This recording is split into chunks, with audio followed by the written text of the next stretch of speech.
right, let's intro this and then we get started. Remember our intro sequence? Hey, everybody. Exactly. WDGR. I should have you voice over things. You should have you be the You know, voiceover. I did for a few things. Really? I did children's books for School Zone Publishers. Really? I was voices for some children's books, yeah. When did you do that? Years ago. A friend of mine, she's still there. She's one of the executives at School Zone. And when their kids were growing up, I'd do all these voices and stuff. Yeah. You know, we told, and she says, we need you. So I went over there in their sound booth and recorded. Yeah. Was this before or after you were a priest? While I was, yeah. Oh, wow. That's so fun. It was an alphabet one. Nice. I think I did 4 of the alphabets or something. We had a lot of fun. Hi, I'm Annie, and this is Fueling Up with Father, and today I'm with... Monsignor Bill Duncan. Yes, and you are the pastor at... I am at St. Sebastian Parish in Byron Center, right at the edge, southwest corner of Kent County. And the edge of the diocese as well. Southernmost point in St. Sebastian. Yep, just a few blocks down and Allegan County begins, and that's the Diocese of Kalamazoo, so we're right on the edge there. Yeah, it's wonderful.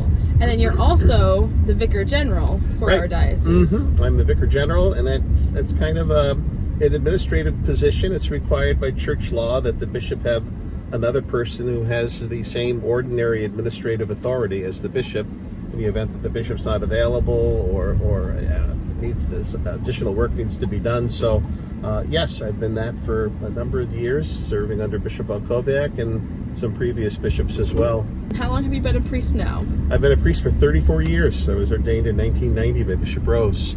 Wonderful. I had entered seminary later in life, and so I was 36 years old when I was ordained, and it's been 34 years as a priest. I know you've said before that you feel like God called you at the perfect time in your life. Yes, yeah. You know, usually they see you ordained later in life, they go, you're a late vocation. Actually, for me, I think it was right on time. I really enjoyed the experience that I had had prior to entering the seminary, and I think it gave me a wealth of experience that I know I've used in my priesthood as Vicar General and as a pastor of a parish, you know, going through all these different building programs and situations that come up. So I think that has been a help to me, actually. Mm-hmm. So I don't, waiting that time was not wasted time, for sure. What would you say is the biggest thing you learned before you were a priest and being out in the working field that's helped you the most in your priesthood now? You know, just working with a lot of people through problem situations, and I worked at the hospital. I was vice president there at St. Mary's Hospital, and I got to work with all sorts of wonderful people, nurses and doctors and other administrative staff, and it was just great trying to work together to achieve a goal, to work through a vision and a mission. It's a wonderful mission in Catholic healthcare, and it was great to be a part of that. And certainly as a pastor, you've got to do the same thing, bring people together, parishioners and staff, and all sorts of backgrounds to make a mission possible to carry it out. So I think that was really helpful to me, at least. Yeah. So you were born and raised Catholic then? Yes, yep. A Catholic family. I have 2 sisters, an older and a younger one, and we grew up on Long Island during the baby boom years in real Catholic area. Our parish was just a large Catholic parish that just kept growing and growing as everybody moved out of the city out onto Long Island. We grew up about an hour east of Long Island on the South Shore. Okay. So, and it was a very, very largely Catholic area. Wonderful. Working for the hospitals is what brought you here in West Michigan, yes, right? Yeah, I did not. This was completely new to me. I knew no one out here. They had not been familiar at all with the Great Lakes states. I mean, growing up along the Atlantic coast, do you think that's the only body of water that exists? And yeah. When I got out here in Salt Lake, Michigan, I said, "Wow, this is awesome. I think I could live here." So, there you go. Had you visited Michigan or anything before you came here? No. Growing up, we vacationed up and down the East Coast. Okay. We'd go. My dad loved history, so we would visit all the American history sites from Boston all the way down to the Carolinas and into Florida. So we really had a great learning experience when we would take vacations. Yeah.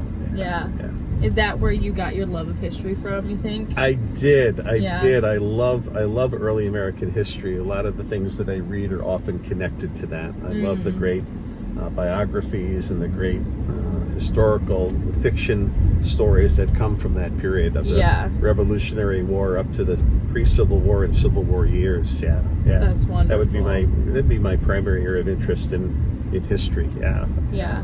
What's your favorite site that you've been to then?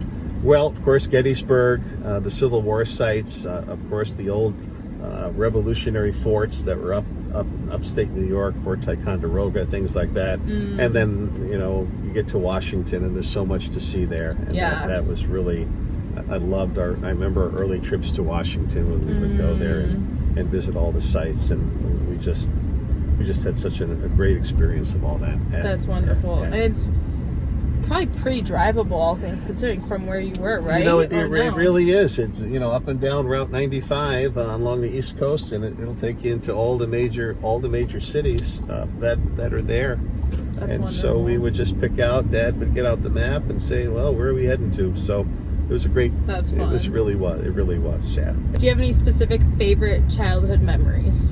Childhood memories.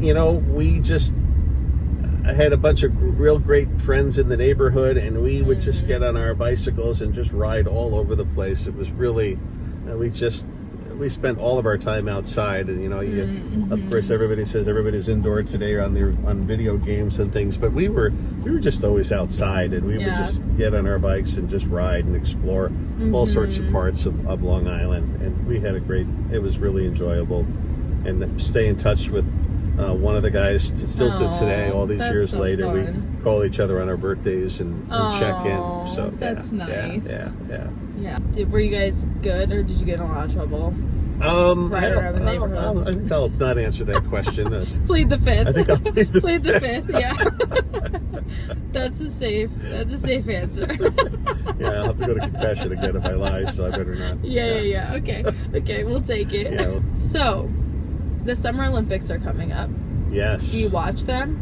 Do you like watching the Olympics? You know what? No? I probably will. I Okay. will. I like to watch the swimming stuff. Oh yeah. The Olympic trials have been going on. Actually, the U.S. Olympic trials. I've watched a little bit of that.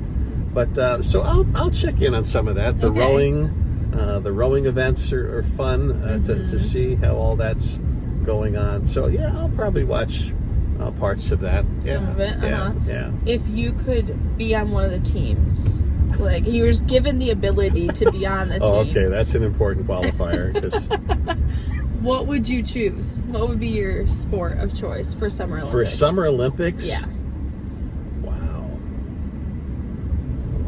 Let me think. I'm trying to think of the other summer sports. Not gymnastics. Synchronized swimming? Is that your...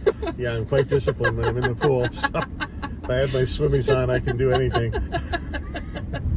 Well, you're given any ability, so you any ability I think to. it would be swimming. Then I would love to. Swimming? Would love the competition of that, and just the start and the finish to it. Yeah. So you prefer the winter over the summer, right? I love fall and winter. I love fall and winter. So do you have a winter sport you would more likely winter choose? Sport would be like cross country skiing, not downhill. Used to do that in younger days, and the thing I'd love to try I would have loved in my earlier days would be the bobsledding thing, the luge stuff. To see the speed of that and the amount that I love that. I heard that the excitement of that. I think Muskegon has a luge track. Yeah, they do. Doesn't they? They do. Yeah. I've never tried. I'd be intrigued, but a little scared to just get on it and go. Yes, that opened way after my ability to want to do it. So.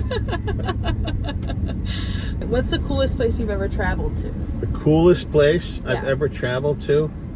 Well, two great places that are certainly part of my memory are when I lived in the Holy Land for a while as a seminarian, and then when I lived in Rome for 3 months during a sabbatical time. I just loved, because you got to be not just a tourist but immersed in the culture and such different places. But I loved living in Rome and getting out to some of the other cities of Assisi and Florence, and was just Siena. Those places were just amazing to see, and to step back in time. And then living in the Holy Land was really special. We lived outside of Jerusalem, and every day we were out hiking in different parts of the desert and so cool. The various areas, and that was just a remarkable time. Yeah. With your seminary and classmates, and finding time to pray together, celebrating Mass, and just learning so much about the land. Yeah. That's really cool. So is that just a part of your program? Like everyone went? It was an option. There? It was an option back then. I think it remains an option today for seminaries to do either one. Actually, right. I would always encourage that, to get that experience of where the biblical history is pretty special. You never hear the Gospels or the biblical stories again after being actually in the place, standing at the shore of Galilee, or walking through Bethlehem and things like that. It changes the perspective. Yeah, it does. It does. Paints the right picture in your head too. Yeah. In fact, I'm taking another group in October back to Rome and Assisi, so looking forward to that mid-October. So that's the perfect time to go to Rome. It really is. That would really be the time to go, in the fall or spring time. Yeah. Before the summer heat, the Mediterranean heat comes up. Yeah. Are you going anywhere besides Rome? We're going to go up to Florence, and then work our way down to Assisi, and then end up in Rome. Okay. So that's where we fly into Rome and we'll fly out of Rome. So perfect. That'll be our path. So just the 3 cities and a couple of days in Assisi, which is just a beautiful, mystical place. Yeah. You walk through the streets of Assisi, you can just imagine St. Francis and St. Clare, walking through there centuries before. Yeah. It's so peaceful, because I studied abroad in Rome. You did? Yeah. When I was in college, and I briefly went to Assisi for like half a day, so not nearly enough time. Did you like it? Oh, I loved it. Yeah. It was it is probably the most peaceful place, isn't it? I've ever been. I don't know how life. it does that, because there's so many tourists. I did a 1-week retreat there. Oh, okay. And so I stayed up in the center square, up in the historic section. In this beautiful little villa, and it was just an amazing time. Yeah. Yeah, it is. You just could not help but feel the spirit of Francis and Clare. Yeah, it's definitely one of those days that you walk in and it just feels like a holy place. Yeah. And the people there are so beautiful and welcoming. Oh yeah, because it's a smaller city, so you get not so much tourists. Well, you do get tourists for sure, but it's not catering to the tourists. No. They're more welcoming you into their culture. Exactly. There. Yeah. And when all the buses would leave, the evenings were beautiful there. Oh. It just, as the city would empty out at the end of the day with all the buses heading back, we'd be there. It was just the cafes and the squares would just be quiet with the regular residents, and that was so special. So beautiful. Yeah. Is there any place that you're still really hoping to go to that's on your bucket list? You know what? I can't say anything specific. I've thought about, the going to Scotland someday, the land of the Duncans, and so you're Scottish blood. Seeing if there's any royal blood left in the family. Claim your title while you're there. Come back as a prince, or you never know. So Lord Monsignor Duncan, Duke or Baron, at least one of the lower levels. But so that would be a spot to go. Oh. Yeah. And people who've gone there have just said how beautiful it is there too. Yeah. What's been your favorite part about Michigan since you've lived here? I love the water and the lakeshore. Yeah. Growing up on the East Coast, we just walk the beach all the time. As teenagers, you grow up on the beach, and so the water was always an important part. So when I came out here, it was the first thing that drew me. I would just get out to the lakeshore whenever I could to walk at Grand Haven, or go up to the state parks and walk through there. Hoffman State Park, Hoffmaster. It was just a great place that I just so enjoyed to visit. So when the choice between mountain and I'm beach, definitely a seashore person. Yeah. Yep. Do you now prefer Lake Michigan over the Atlantic, or no? They each have their pluses and minuses. I always, when I was a younger person, of course, I loved all the the big wave action of the ocean, and the salt water has a different experience to it than fresh water. So, but they're both wonderful, great experiences of just the majesty of God's creation. Yes. Yeah. The dunes here are stunning. The sand dunes. When I got here, when I went out there, I couldn't believe the size of the dunes there. Yeah. Just remarkable.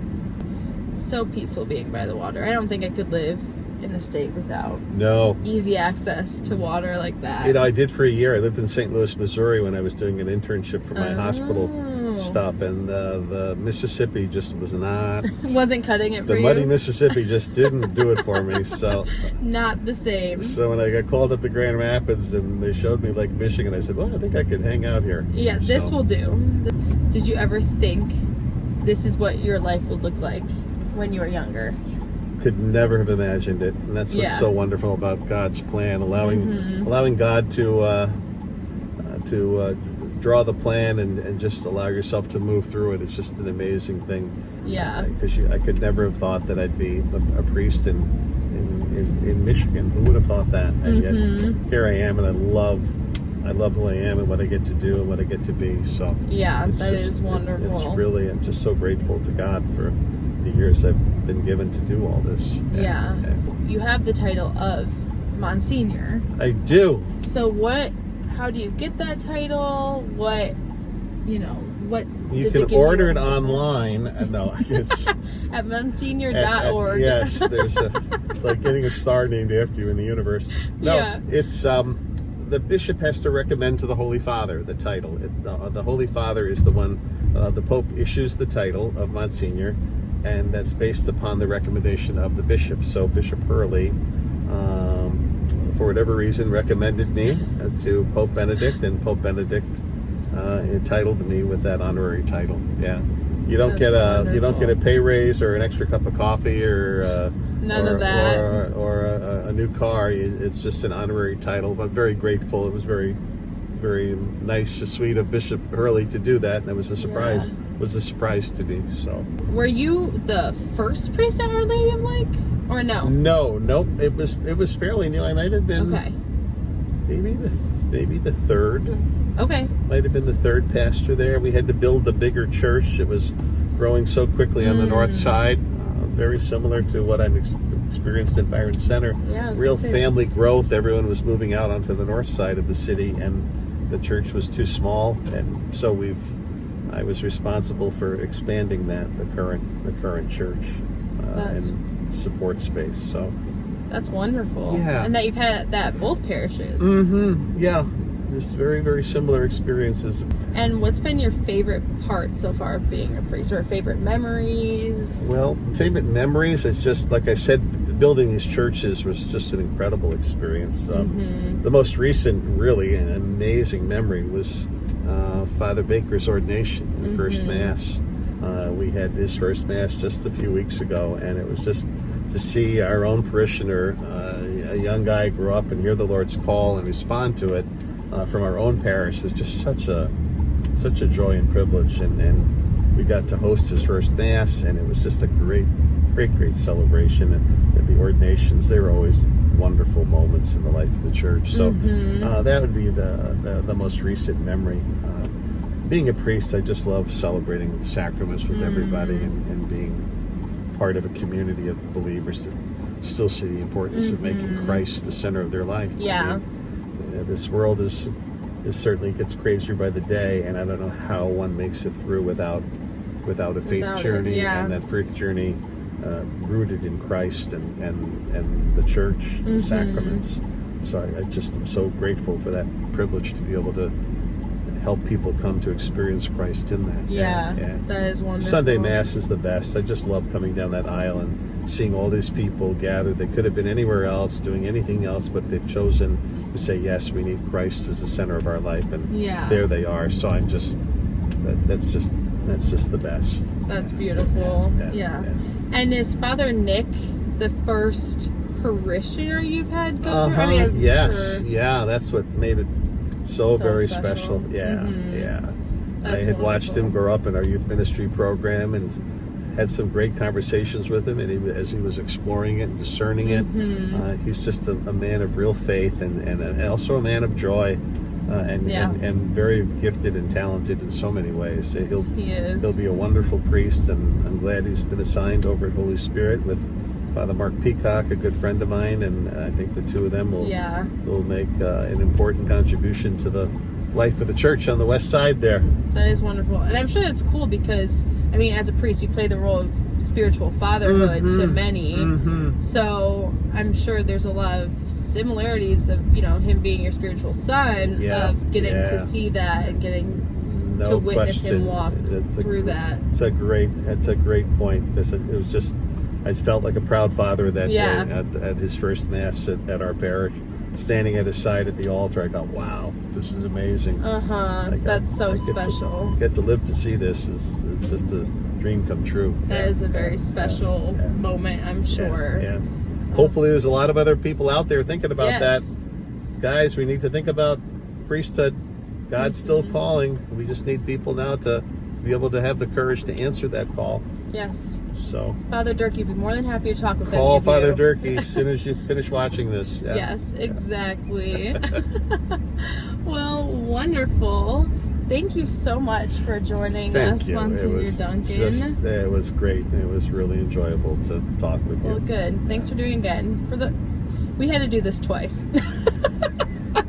Well, forgive and forget, I say, Yes, thankfully you are very forgiving, gracious. God bless you and all the good work you're doing. Thank you. All right. We'll see you all next time. God bless.